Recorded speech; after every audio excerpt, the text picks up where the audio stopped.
Forza Horizon has had a problem for a while now, and I don't think many people have named it directly, but I think most people who played Forza Horizon 4 and 5 felt it. The games stopped making you earn anything. You arrive as a superstar, hypercars within the first hour, NPCs telling you how incredible you are, whether you finished first or fifth.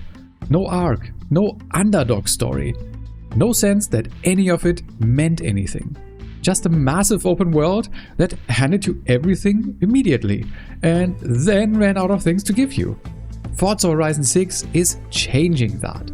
And the way it's doing it is by going back, all the way back, to the very first game in the series from 2012. Because Forza Horizon 1 had something the last two entries completely lost. And it looks like Playground Games knows it.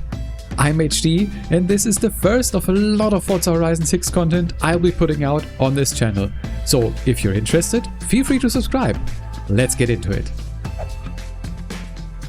To understand why Forza Horizon 6's approach is exciting, we need to understand what went wrong. It's a progression problem, or more precisely, the complete absence of one. When you arrive in Forza Horizon 4 and 5, you're already the best. There is no arc, no status to build, no point where the game asks you to prove anything. The festival is yours from minute one, and the NPCs are constantly, endlessly, relentlessly telling you how incredible you are, whether you earned it or not.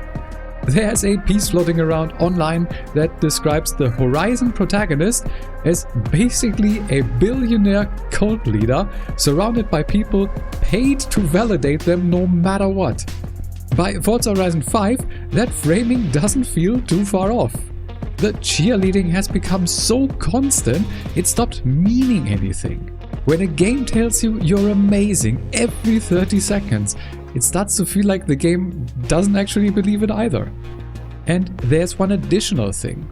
When fast cars are handed to you immediately, when there's nothing to unlock, nothing to work toward, you don't really have a progression system. You have a garage simulator with races attached. That's not what Horizon used to be. Let's go back to where this series started. Forza Horizon 1, October 2012, Xbox 360. Full disclosure, I never played it when it came out. I started on Forza Horizon 3, which was the first entry to come to PC since I never owned a console. So everything you're seeing here is from an emulator. It works. It can actually look better than on the original hardware in some ways, like higher resolution, better FPS, but it has quirks. Crashes, visual bugs, broken car shadows are a pretty common one. It's a 13-year-old game running in ways it was never designed for. All of that said, I found it to be quite amazing, because the bones of this thing are genuinely strong. Here's how Forza Horizon 1 opens. You arrive at the Horizon Festival in Colorado. You get a brief taste of a fast car, a Viper SRT10, and you race toward the festival entrance. And then the game pulls the rug out. It pans to a random driver with a VW Corrado. You then barely make it to be the 250th out of 250 competitors. Dead last. Nobody knows who you are. You have to earn a wristband just to be allowed to compete. That's your starting point. And from there, you work your way up through 7 wristband tiers. Yellow, green, blue, pink, orange, purple, and finally gold. Each tier unlocks new events, and each tier requires you to race in cars of a specific class. The game physically gates you from faster cars until you've proven you belong there. At each tier, there's a named rival to beat. And the final target, the person standing between you and the golden wristband, is Darius Flint, 3 times Horizon champion. Arrogant, talented, and he makes sure you know it. Beating him is what the entire campaign builds towards. That structure gives Forza Horizon 1 a proper arc.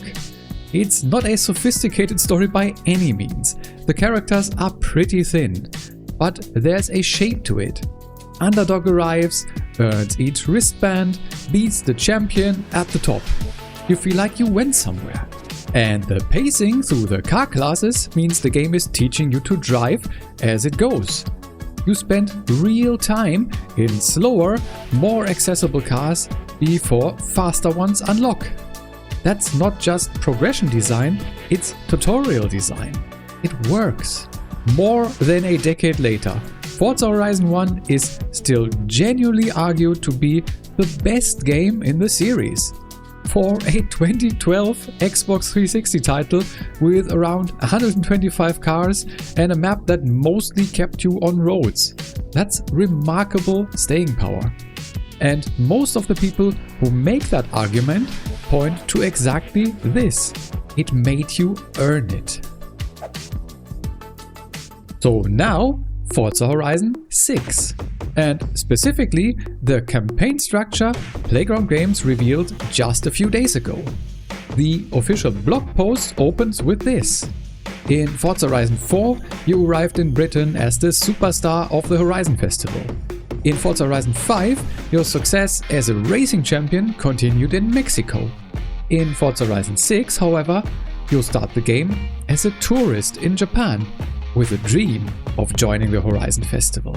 So, none of the past fame carries over. You start from zero. To even get into the festival, you have to complete the Horizon qualifiers and the Horizon Invitational first. You have to prove yourself before you're given a spot. That's directly mirroring Forza Horizon 1's premise. The outsider who has to earn the door being opened. And once you're in, the wristband system is back. 7 wristbands, same structure as Forza Horizon 1, yellow through gold. Each tier opens up more events around Japan, and as you climb the ranks, those events introduce faster, more demanding car classes. Now, here's the detail that stood out to me the most in the entire blog post. Quote, hypercars can't be used in festival races until you've obtained at least the purple wristband, which is quite late into the game. In Forza Horizon 5 you could be sitting in a Königsegg within the first hour. In Forza Horizon 6, hypercars are a reward. That one design decision changes the entire texture of the experience. What you're looking forward to, how much those cars actually mean when you finally unlock them. There are also 2 companions, May and Jordi, who share your dream of making it into the festival. Not mentors, not bosses. They're in the same position as you are. That makes it feel like a journey rather than a checklist. Each wristband is capped by a wristband event, either a showcase race or a new type called Horizon Rush, a timed obstacle course challenge. And when you finally earn the golden wristband, you're given the title of Horizon Legend and access to Legend Island, an exclusive area with its own circuit and the longest Goliath-style event the series has ever done. The blog post uses the phrase, a true accomplishment. That language, framing the endgame as something you earn rather than something you're handed, is not how Forza Horizon 4 or 5 talked about anything. And I think it matters more than it might seem. This isn't just nostalgia for a specific game. It's about a design philosophy the series quietly abandoned, and that I think hurt it more than most people explicitly said at the time. Restriction is not a punishment. Restriction is what makes achievement possible. When you can't touch a hypercar until late in the game, a few things happen naturally. You spend real time in cars you might otherwise skip entirely. You develop a feel for the lower classes. And when you finally unlock that next tier, it feels like you've actually moved up in the world, because you have. Compare that to a game that hands you a 1000 horsepower car on day 1. What's left to look forward to? Where's the journey? The car loses meaning because you didn't have to want it first. There's also something specific about the underdog framing. Starting as a tourist who doesn't even have a spot in the festival yet, that's a character with something to prove. That gives the world a reason to matter in a way that arriving as a superstar simply can't. Forza Horizon 1 was beloved for exactly this reason. The fact that Playground looked back at what made the first game resonate and is actively rebuilding those elements into Forza Horizon 6 tells me that this is a team that did some honest self-reflection about where the series had drifted. That takes confidence. I want to be fair and not oversell this, because a couple of things are worth being honest about. The wristband restrictions only apply to the official festival events. Forza Horizon 6 has a parallel system called Discover Japan, free roam exploration, toge battles, street races, side content. And that track doesn't enforce car class restrictions. So if you really want to jump into a hypercar on day one, well, technically you still can, just not in the main progression path. Whether that's the right balance remains to be seen. My instinct is it's a smart compromise.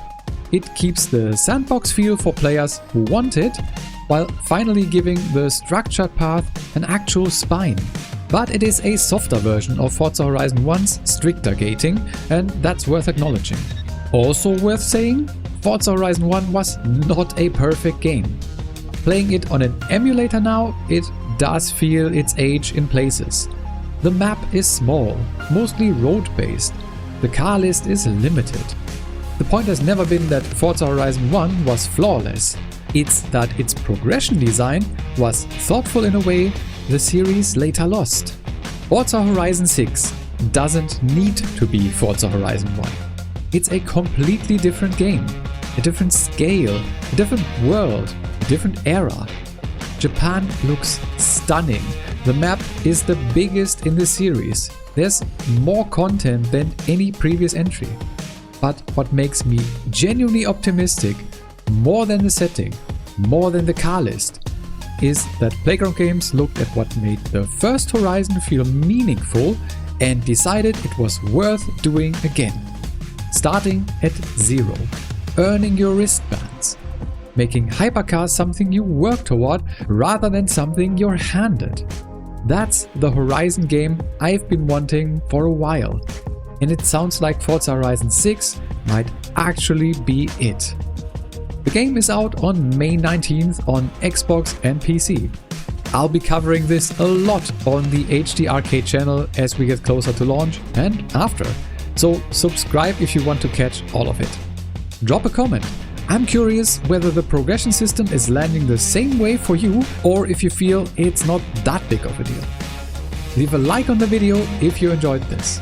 I've been HD, thanks a lot for watching and have an awesome day.